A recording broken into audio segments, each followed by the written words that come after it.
نو حاجي صاحب داسې یو طریقه شته چې هلته تا ته یو څوک د ویزې کار ما په ایران کې برابر کړي د عراق ته څه رقم ده که ته خپله بیا ځې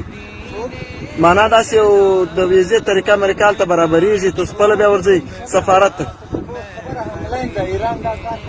ښه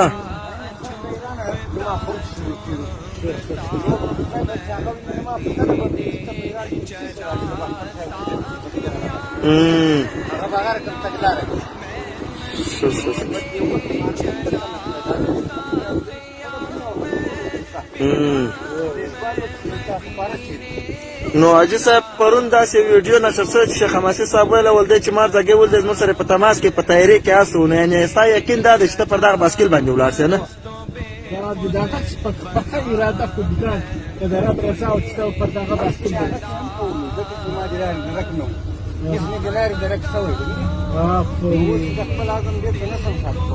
ډېر ښه راځه به دا ورسره ځمه دی خو نه دی بېکاره دا امر د هغه پوجا کوو که ولاړې زموږ د ځای به هم دعاګانې کوي او درود د رسول مبارک ته وایي نو موږ ته انشاءالله دا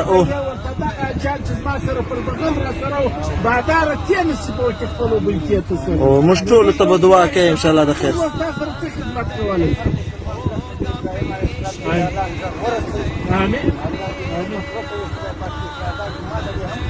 آمین که دا نور خلک هم خواهش کړي چې تا سره خبرې کوي موږ درته ولاړو سلام علیکم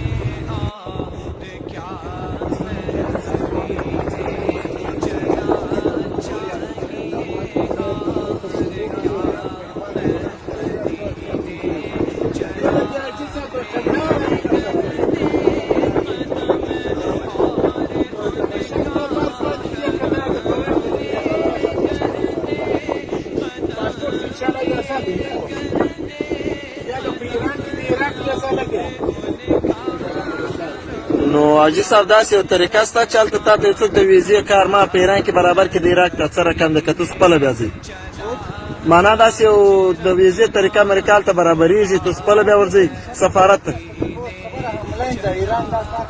ښه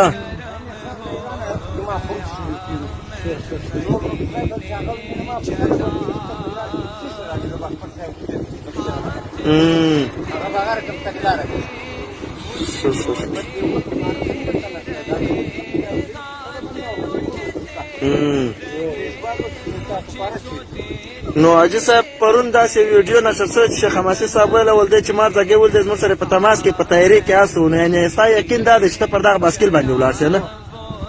بداغه پخه اراده خو بدان که د رب رضا او چې ته پر دغه باسکل باندې